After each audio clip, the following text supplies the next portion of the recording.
Welcome all of you to the first in a series of lake stewardship workshops being offered by the Riding Mountain Biosphere Reserve.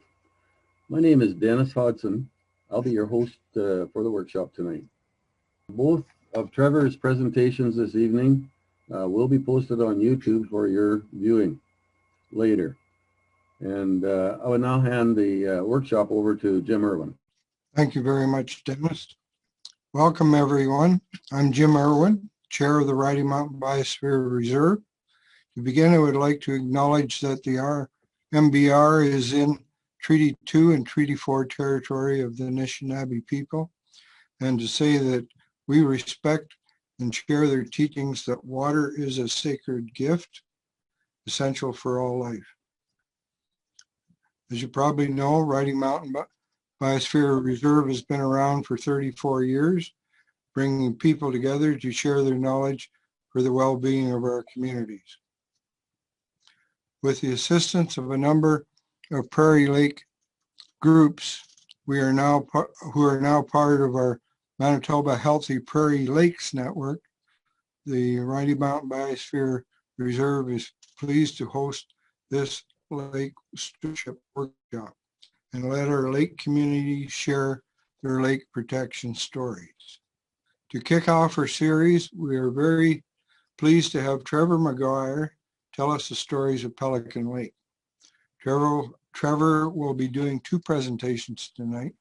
First, entitled Pelican Lake, Problems and Solutions, and then a more in-depth second presentation on the Pelican Lake Healthy Lake Aeration System. Trevor is the chair of the Healthy Lake Committee of the Rural Municipality of Prairie Lakes that promotes water stewardship and fish habitat maintenance, and they implement projects and activities to improve the water quality and overall health of Pelican Lake. I would like to now invite Trevor to start his presentation, Pelican Lake Problems and Solutions. Trevor? All right, good evening, everybody. I'm just going to take over the screen here. Launch PowerPoint. There we go. There. Okay, so I'm going to quickly go over how we got to where we got at Pelican Lake, how the process began. I'm going to deliberately skip all the details or the mechanics of what we did, and that'll happen in the second presentation. In that way, any of you who don't want to hear the gory details can, exit. So problems and solutions from Pelican Lake. I would say a lot more problems than solutions. It took quite a while. We started this process in 2012, and it was an experience. Pelican Lake is a 7,000 acre lake, has an average depth of 8 to 10 feet. And that's optimistic. On a low year, it gets worse. A highly eutrophic bottom, 2 to 3 feet of suspended organics on the bottom. It was very prone to winter die-offs, poor water quality in the summer months. We would see our beaches closed. There was no control over the water inputs. Several attempts have been made to aerate Pelican Lake with limited success. So that's what we were walking into. The 7,000 acres, well, there really hadn't been that we could find a body of water that size that had been successfully aerated, largely because most large bodies of water don't need to be aerated. Unfortunately, this one was very shallow and caused a problem. Shallow lake, generally speaking, aeration was not considered an option in shallow water. The high levels of dead organics on the bottom were a concern. If we disturbed them, we were storing nutrients up into the system. We had no idea what that was going to do. That may have made things worse. We could wind up killing the whole lake. Winter kills were a problem. This information comes from conservation, and these are the years that Pelican Lake had suffered die-offs. You'll notice there's quite a large jump compared to all the other numbers from 94 to 2000. Pelican Lake implemented a dam at the south end of the lake, a control structure, so the water levels climbed by about 2 feet, and that solved some of the problem. but it didn't solve all of the problem. Our poor summer water quality, blue-green algae, as you can see here, we would get beach closures. This stunk to the high heavens. It was disgusting. And the water inputs were, of course, our number one challenge. According to the data that I've got from MIT, Pelican Lake has a 1 in 10 chance of getting 100% water change each spring.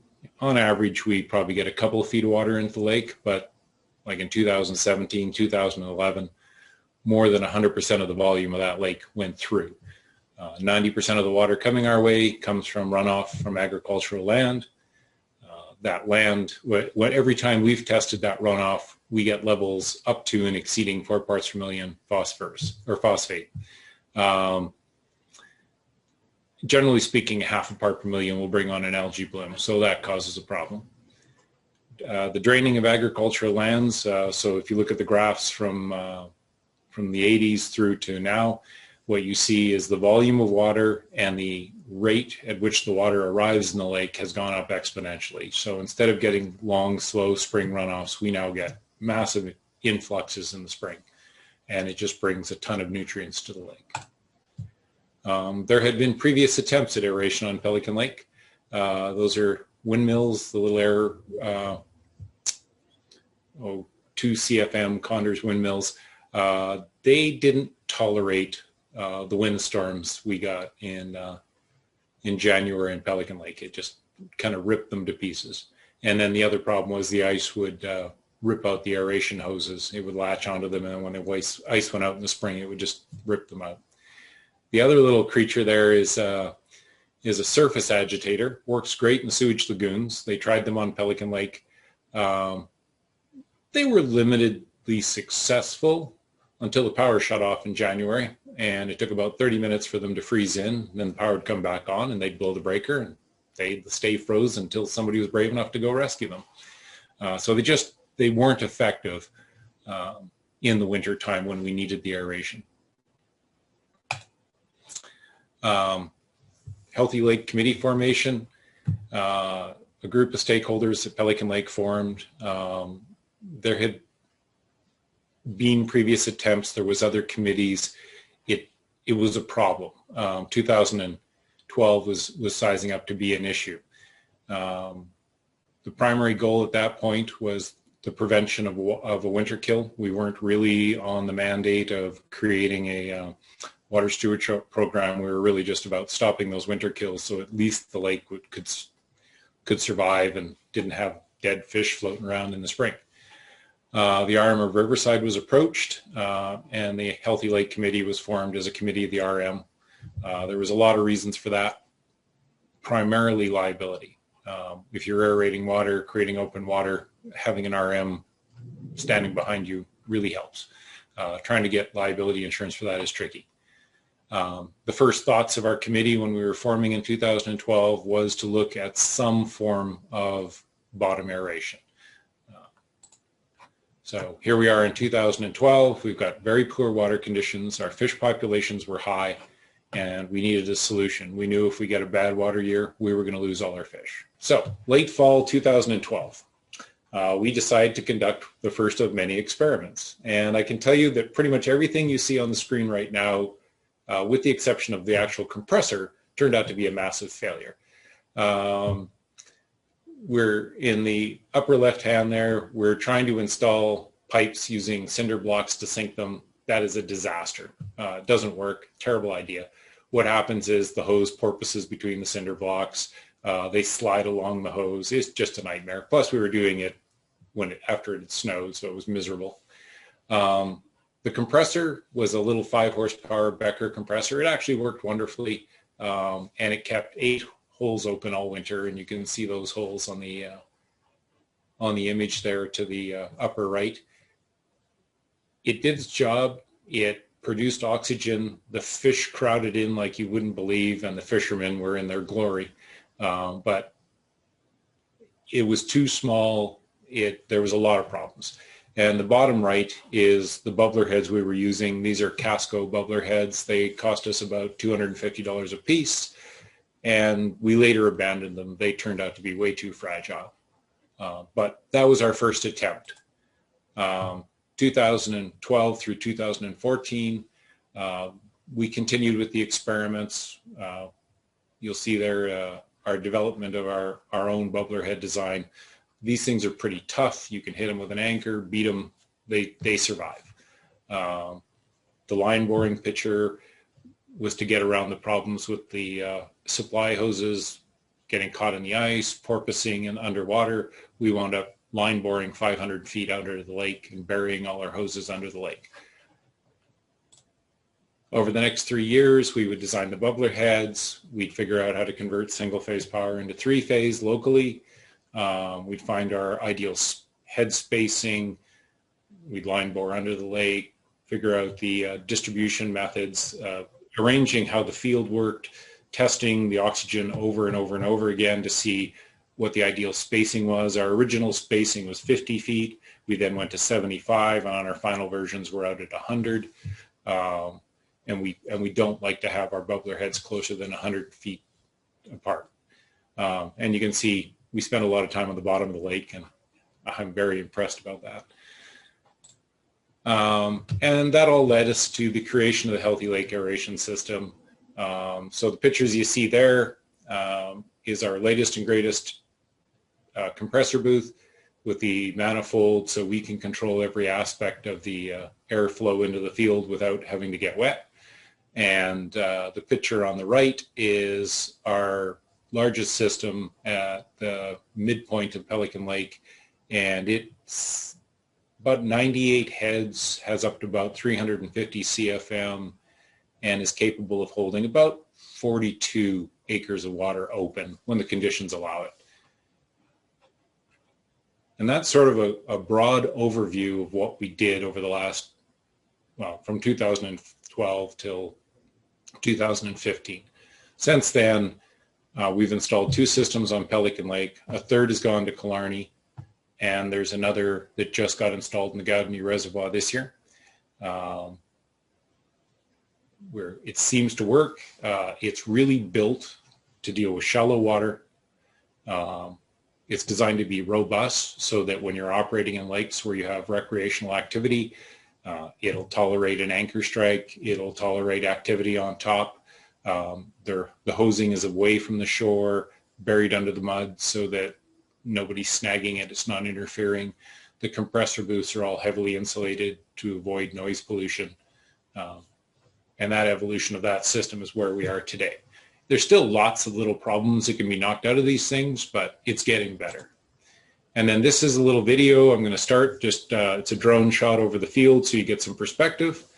And at this point, just open it up to questions. Trevor, we've got one question. Yeah. This one is, I understand that aeration can improve fish habitat and help to reduce fish winter kill. Can aeration also have an impact on algae in lake water? Yeah, it does. We've seen it at Pelican Lake. I mean, it's not a miracle cure, but certainly we run this system in the summer. So the system is run at about 60, 70% capacity in the winter. It's turned down in the summer, and it trickles at about 40% capacity. And what we're doing is we're destratifying the lake so that we're bringing that stale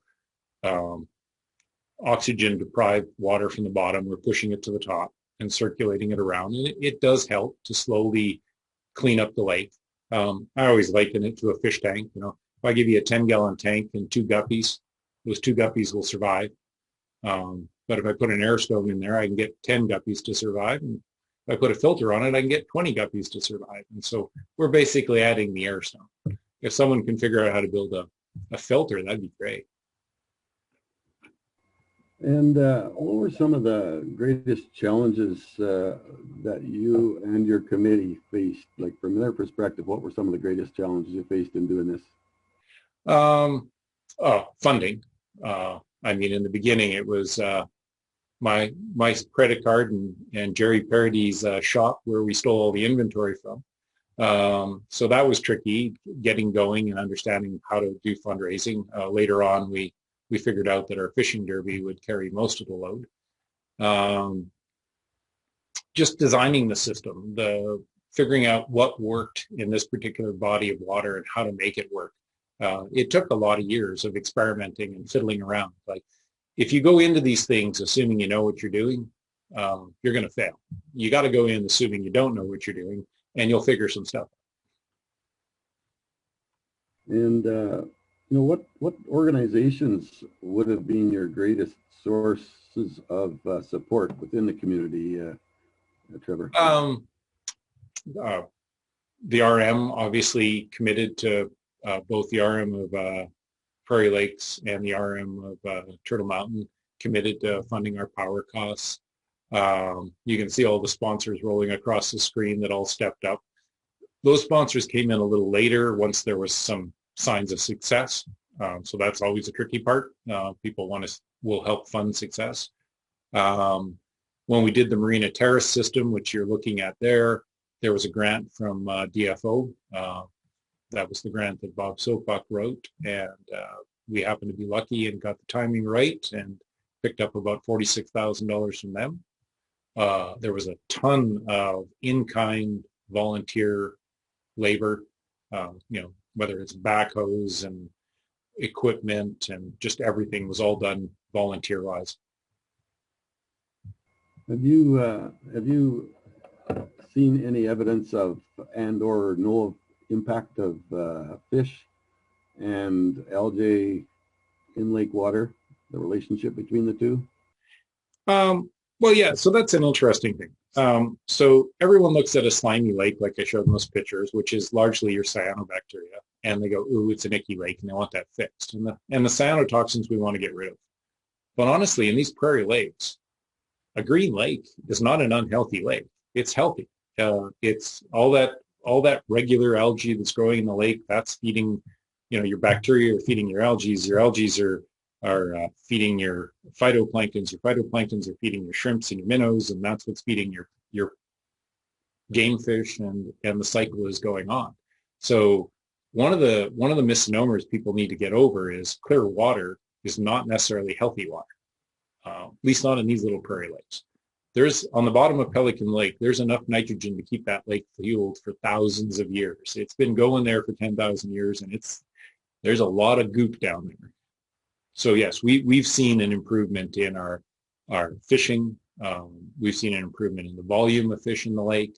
And overall, our algae blooms in the summer are significantly better. We still will get them, particularly on years like 2017, where we had a massive flood and all those nutrients came into the lake. But overall, the volume of the algae blooms and the severity are significantly reduced. And you have to keep in mind, this is two systems that cover about 60 total acres out of 7,000. When you look at a place like Killarney, where we put a similar system in, it's about maybe roughly 20 acres, 30 acres, and it's on 400 acres. So it has a much greater impact. It's just a huge system in comparison. We're shooting a cap gun at an elephant here. Have water quality samples been collected for nutrients, N and P, before and after aeration, Trevor? Yeah, we have done it, but we use field kits. We've done some limited sampling. It's expensive. We did approach the province beforehand and after to try and get some actual studies done. That didn't happen. We did the same thing in Killarney. Killarney, we couldn't, the sampling just isn't there. The quality sampling that needs to be done to actually show what aeration does on a lake, it just hasn't been done yet. We're trying. One of these days we're going to get the funding and we'll get it to work. We need to look at the quality of the bottom of the lake. Before we started this, when I scuba dived that lake in July, if you went down 2 feet in water, it was pitch black. The bottom was 3 to 4 feet of just suspended organics. If you took an oxygen sensor into it, it read 0. It was completely anaerobic down there. So you didn't have bottom life on the lake. And that is not the case now. I mean, there are spots that are bad, but overall, if you drop to the bottom of the lake, you're going to find some plant life. You're going to find crayfish. You're going to find clams. You're going to find biological activity down there. So that's what needs to be looked at, is how this movement of water helps to improve or get rid of that anaerobic nasty layer that's at the bottom of the lake. We've shown minor improvements in the water sampling, but I would not call our water sampling quality enough to be able to draw any, definitive conclusions. Most of our evidence is anecdotal.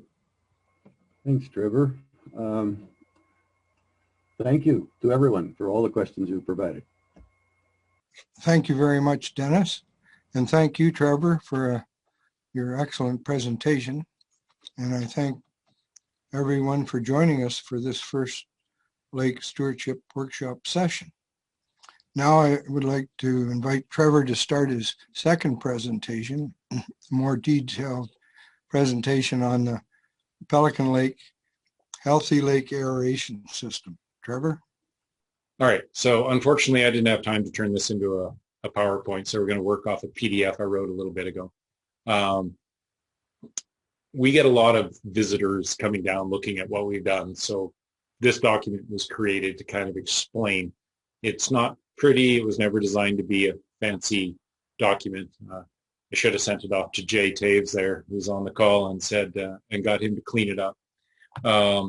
Basically, it draws the point that this system was designed to deal with shallow, highly eutrophic prairie lakes with heavy recreational traffic in the summer and prolonged winters with inconsistent power supply. And that's a fancy way of saying, in Pelican Lake, the hydro there is terrible. It shuts off all the time. So any of the systems that have been designed down there were eventually shut off because power would go out, the whole system would freeze, and that would be the end of that. And there was a number of different things that were tried. Anything that sits on the surface is doomed to fail. So the first concern, our compressor buildings, we learned down here in the bottom, that was our first attempt at a compressor booth. The little one, it was awful. The humidity was too high. It was too hot. Compressors and VFDs would fail. It was awful. So the booths were built insulated. They have, as you can see up in the top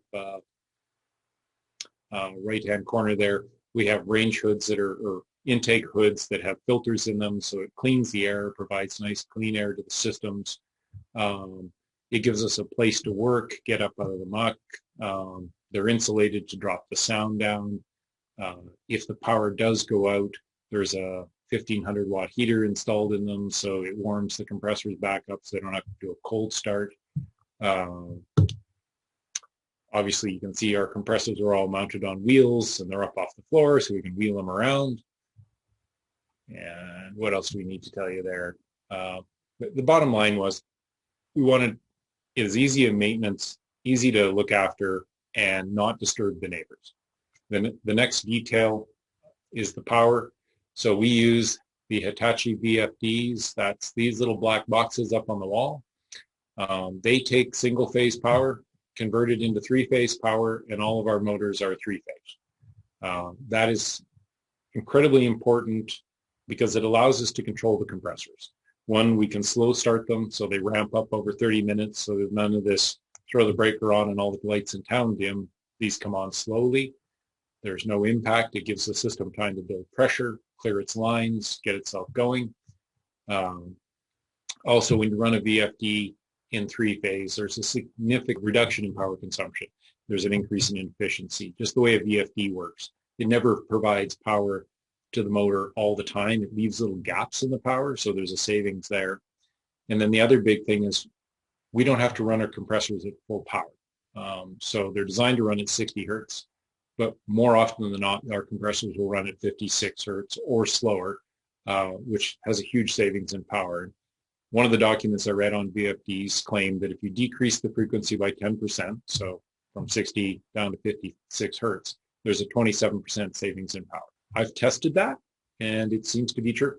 I'm sure if I spent enough time with a sine curve, I could figure out why it's true, but it worked. Yeah, there's some details here. The manufacturers don't recommend we run the motors below 48 hertz. You can tell they tend to start sounding terrible. The slow start and the ramp ups and the ramp downs are just so much easier on the equipment. The compressors are Becker rotary vane or equivalent. These compressors, most commonly you find them in HMOs, hospitals in the States, providing airflow. And that was one of our concerns. We didn't want oil or any other contaminants going into the water column. So these things, you can see here, use an offset rotary drum with carbon fiber vanes. The only wear part is the carbon fiber vane, and the only byproduct is a black dust, which is picked up by a filter. So we're not pushing anything in the lake that could be a contaminant. The air is clean. There's no problems with it. Yeah, we've had some compressors with lifespans of over 20 years. Now, we haven't been operating that long, but some of our compressors that we bought in the beginning were used. One of them was from 1986, and it ran wonderfully until a rainstorm caused some water to go in the bad spot, and that was the end of that guy. We now have a better booth. The vanes last 12 to 18 months, depending on how hard you run them. These compressors are roughly 26 psi is the extreme of operation. We don't like to run them above 20 psi, which means these are really optimized for shallow lakes. Depths greater than 40 feet, these compressors won't work. They'll just be running at too high a pressure. Once you load them up that hard, everything wears out fast. So you'd have to switch to a different design. The other reason we use these is they are, for the volume of air they're moving, for the CFMs they produce, I haven't found anything that can move air cheaper. The design of the system, the air distribution, you can see here, this is courtesy of Jerry Parody. He's gotten real fancy in figuring out how to distribute that air. So we now use a double manifold. So you can see the air inputs are on the top, and then the teeing system lets us choose which compressor is going to feed which line. And we tend to put our compressors in a mismatched form. So one will be a 5 and one will be a 10. And this gives us the capacity to run really low volumes in the summer, higher volumes in the winter, and then in an emergency situation where you have bad water quality, low water, early frost, things like this, we can bring both compressors on and overdrive the system and really blow the ice off the lake. With aeration, your open surface air water is still the most important part. The more water I can hold open at the top, the better gas exchanges I have. Not just oxygen going into the water, but also pushing the ammonias and the hydrogen sulfides in the winter out. There is a small amount of oxygen exchange that's happening as the bubble rises, but for the most part, we're trying to maintain as much open water as possible. And that's why the design of the system. The other key thing about this system is all these black pipes are high-density polyethylene pipe. They come from the geothermal industry. The stuff's incredibly tough.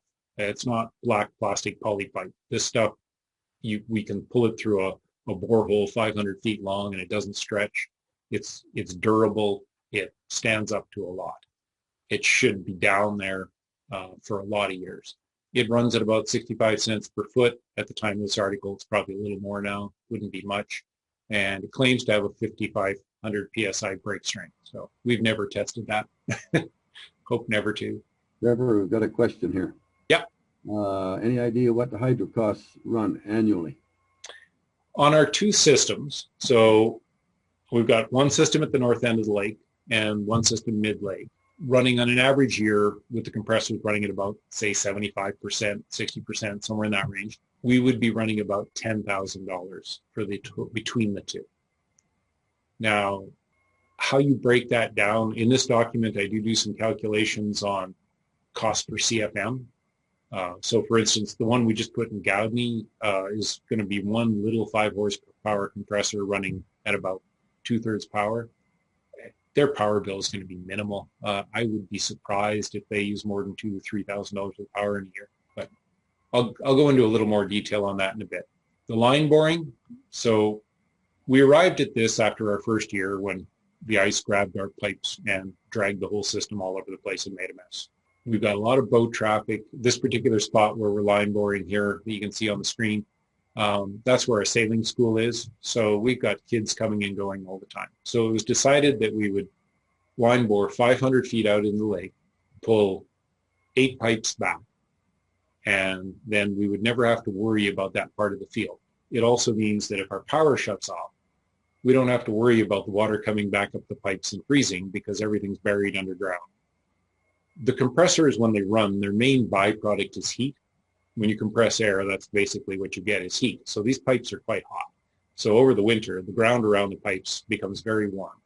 And because they're going out underneath the booth, the ground underneath the booth is warm. Power goes out for an extended period of time. We don't have to worry about lines freezing up. When the power comes back, the VFDs will automatically restart the motors.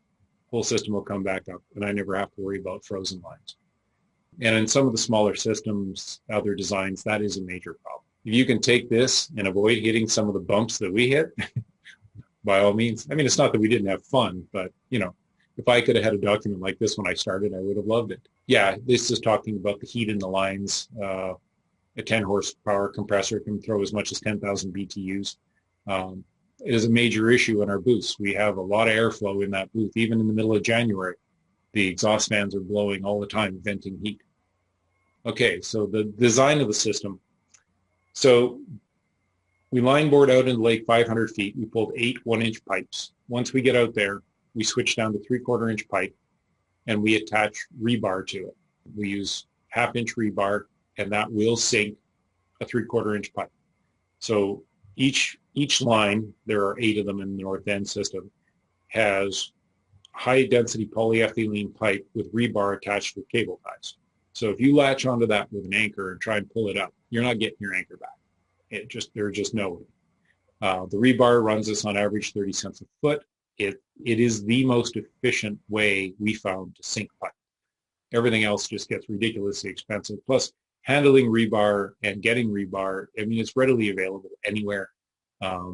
Once you attach it to the pipe and you put it in the bottom of the lake, it seems to form a black iron trioxide coating and remains relatively stable. It doesn't seem to rust. We've gone back and checked the cable ties. We use the black ones that are UV resistant. They seem to be fine. They're not breaking or letting loose, so we're happy with that. Each one of the lines, once it's out there, we tend to keep it between 6 and 8 heads on a line. If you go less than that, it's inefficient. If you go more than that, it's really hard to balance the line. You can't get enough pressure in that line to get line or bubbler head 1 and bubbler head 8 working properly. You got to go a little less. With the bubbler head design, we decided to go with the micro bubbler system. The design, and the reason why we went with a micro bubbler is because we're so shallow. That bubble has a very little time to interact with the water. So the trick is to try and get that as many bubbles to interact with that water as much as possible and as slowly as possible. So rather than trying to jam it out one head, we took and spread it out over, in the case of the southern field, 98 heads, in the northern field about 56. We since increased that a little bit.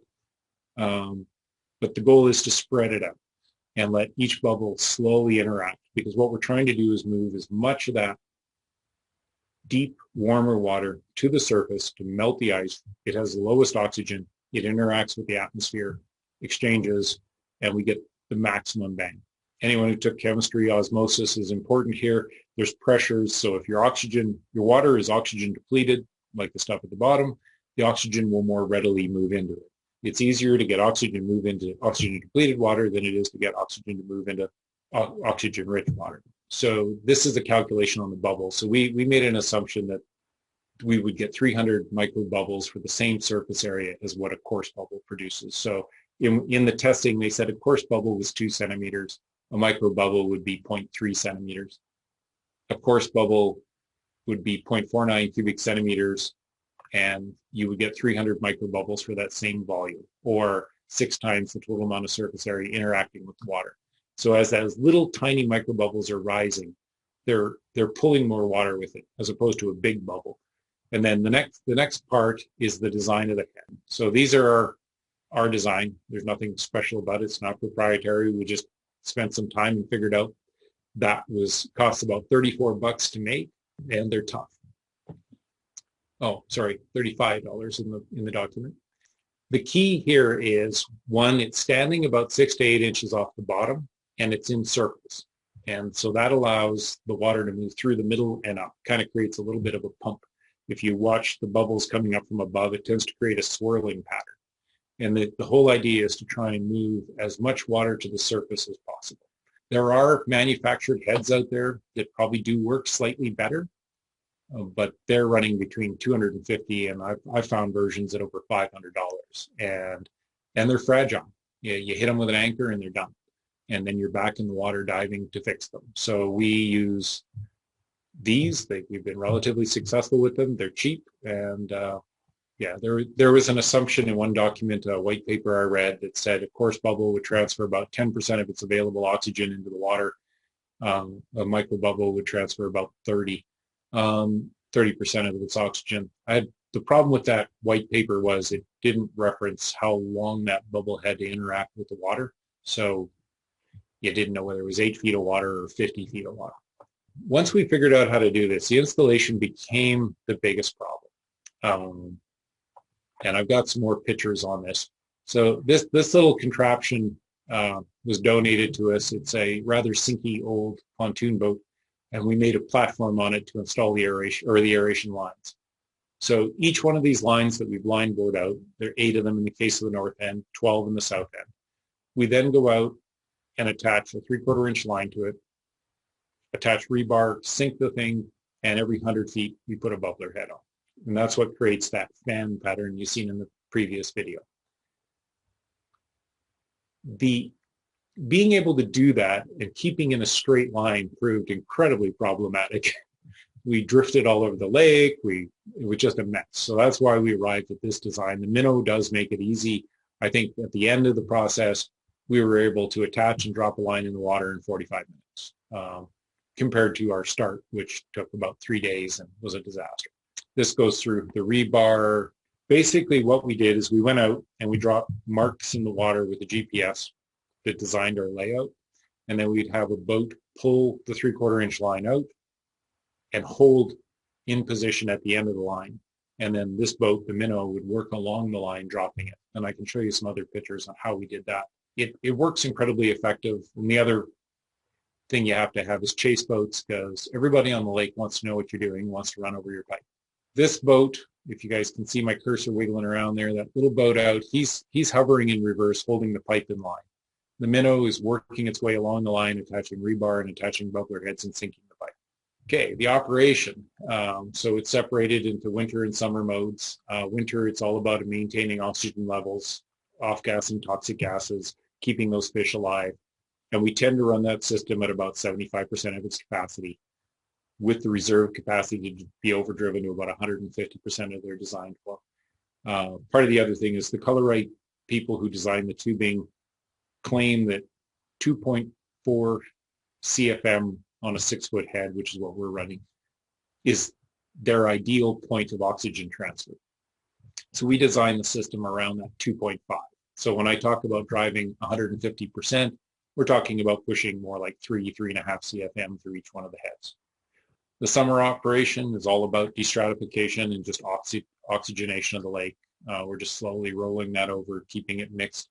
One of the interesting things since 2012 till now is when I go back and scuba dive around the aeration heads on the north end, you don't find yourself in 3 feet of mud anymore.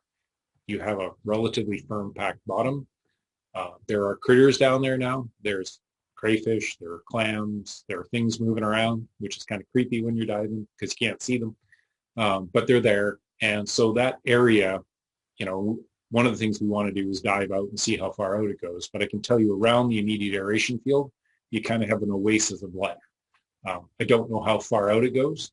Anecdotally, I can tell you that all the beaches on the lake are improving. That could be for a number of reasons, but we know that the aeration is, or the beaches are improving, the bottom quality is improving. Okay, so the overview. Any aeration system must pump air. This comes at a cost. Our system, when we were designing it, we were trying to create the lowest cost way to produce air to the bottom. So it was all about that dollar per CFM. So basically it costs $3.49 to create 1,000 square feet of open water, or 12 cents a day. So I tried to break it down to the smallest point. When you look, there's that field. So right here where my cursor is, that would be where we line bored to. And then there was 12 lines radiating out from there. And this little disaster here was, well, the wind picked up and we made a mess. That's during installation.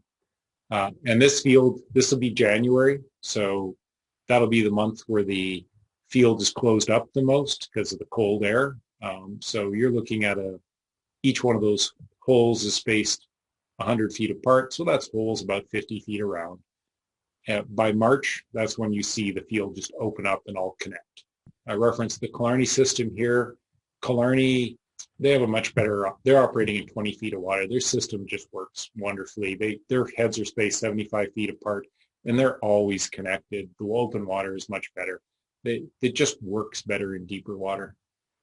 Oh, here I brought in, if you factor in maintenance on the compressors and costs of everything, it averages at about $4.49 per 1,000 square feet of open water per month. And there is a picture.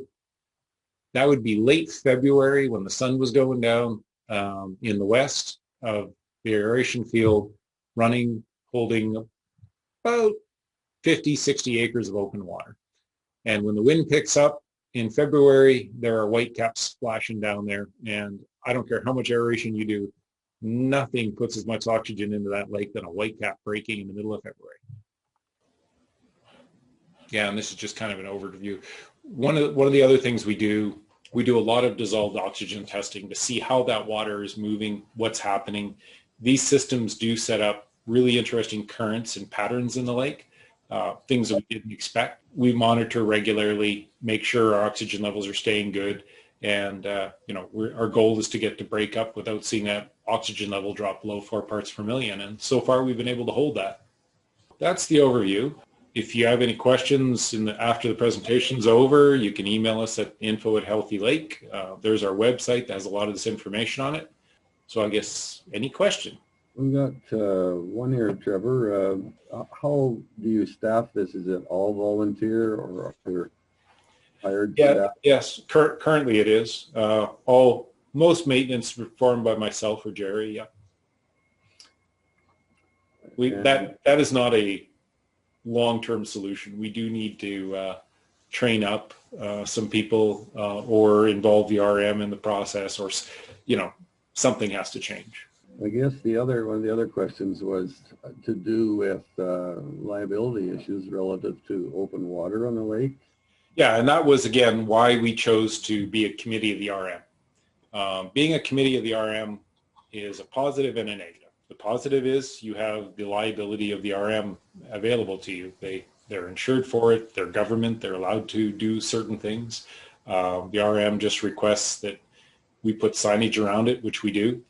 We go out and surround it with a combination of flashing lights and signs and take them down in the spring. The negative of dealing with or being with the RM is every 4 years you have new bosses. So you got to go explain to them what you're up to. Could you talk a bit about kind of the public impression or some of the things you had to deal with in the beginning? I know there's lots of stories go around. And yeah, sure. I mean, in the beginning, there was obviously some tension on our lake because there was another aeration committee who had been trying to do things and it hadn't worked. We were looking at a situation where it was pretty obvious a die-off was coming and we wanted to attempt to do something. So there was that tension. I would say from the sport fishery side and the recreational fishery side, they were all really supportive. Once they seen it working, once they seen open water in January, they were pretty happy. The community overall was pretty good. You do get, Killarney had it worse off than we did. They had a lot of bad publicity. We benefited from Betty Sawatsky coming and covering our fishing derbies and covering our communications and controlling our communications so that the articles that were being put out in the paper were all very positive. We went through our usual trials with making sure in the beginning that we advertised in the paper there would be open water. I mean, everybody knows Pelican Lake's got open water now, but 8 years ago, there were some skidooers that were surprised. Was most of the equipment, like compressors, motors, hoses, kind of the hardware, so to speak, sourced in Manitoba, or did you have to go for that? No, in the beginning, so the first compressor, all of our new compressors came from REM Supply in Mississauga. That's the only place I could find to get them. Our VFDs, they're all Hitachi. They come up from a place in the States, out of Texas. The geothermal pipe is sourced in Selkirk. The bubbler heads come out of Vegas, or the piping to make the bubbler heads come out of Swan Products in Vegas. Yeah, it comes from all over the place. There's no one spot. And then, yeah, we just throw it together. The compressors, there's a number of them early on where we bought used compressors off eBay, just because we couldn't afford anything else. But now that we've got a bit of money, we buy new ones, because repairing old compressors, well, it saves us money, costs Jerry and I weekends. Do fish congregate in the winter, and is fishing restricted in the aeration area? In the early years, when we only had the big system running at the north end and we didn't have it anywhere else, and the oxygen levels in the lake dropped. So as soon as you see that oxygen level around the lake drop below 3 parts per million, the fish do congregate to the aeration system. Normally, they do not. They will stay away from it. If you scuba dive them, they're noisy. You can hear them buzzing underwater. So the fish don't like being near them. But when the oxygen goes, they move to the oxygen. So in the first couple of years, we definitely seen that, where they would congregate in around the aeration fields. We actually did see in 2000 and early 2015, winter 14, spring 15, we seen a partial die-off in the south end of the lake, but the north end was fine as the fish all moved to the aeration. So they will congregate. And no, we've asked, but we've had no success basically being able to close the aeration field to fishing. I would love to, because, you know, like say in the years when oxygen levels are low, you get a lot of fish cramming in there. Now, the good news is, since we built the second system at the south end of the lake, we've never seen that. We've never seen our oxygen levels drop below 4 parts per million, and therefore the fish stay out all over the lake. And the fishermen don't like that. No. It stops being catching and it turns back into fishing, and they're not happy. Your water is about 10 or 11 feet deep, as is Minnedosa. Do you get a fall turnover when the lake cools? Nope, because the aeration is turning it over all the time. Like, it's continuously rotating that water. The other thing that happens in Pelican Lake in the summertime, when you've got wind blowing down that lake, it's 11 miles long. You got 3-foot rollers breaking on the north end or on the south end. So that water is turning all the time. What was happening in the past is you had this continuous roll of water down the lake, but then you had this 3-foot layer of, all I can describe it as when I scuba dove it was porridge on the bottom, and it wouldn't roll. It would just kind of stay down there, and it just was anaerobic, and it was rotten and foul. And now we don't see that layer on the bottom, but the water is continuously rolling. Anytime I test oxygen, I've got 100% saturation right from the top to the bottom now. Thank all of you for the questions you did provide. You did a great job. And any unanswered questions available from info@healthylake.ca, which with that, we'll move to Jim. Thank you, Dennis, and thank you very much, Trevor, for an excellent presentation. I should also mention that you have a website there called friendlylake.ca that a lot of this information is on. And at any rate, I thank you all for joining our second session of this Lake Stewardship Workshop. And I would like to announce that our next workshop will be on December the 23rd at 7 p.m. with stories focused on protecting our lakes from aquatic invasive species, particularly zebra mussels. The information for this current workshop will be posted on our Manitoba Healthy Prairie Lakes Network Facebook page. And the recording of this workshop will be made available on YouTube, and you'll be able to find links to that on the Facebook page as well. Thank you again, everyone, for joining us, and I'll hand over the session for Dennis to close. Thanks, Jim. And thank you to everyone for participating tonight in the first of our workshops. We hope that you found it not only interesting, but enjoyable and informative. If you have any remaining questions you would like to refer on to Trevor, and the Pelican Healthy Lake Committee, you can email them to the address you see should have crossed your chat window by now at info. It's info@healthylake.ca. And the Pelican Healthy Lake Committee is an initiative of the rural municipality of Prairie Lakes. We invite you to join us on December 23rd. We hope to offer, or plan to offer, Zoom workshops every Wednesday at 7 p.m. And they'll run for about an hour, hour and 15 or so. The Riding Mountain Biosphere Reserve also welcomes you to follow our Facebook page. Look for Manitoba Healthy Prairie Lakes Network on Facebook. Thank you and have a great evening.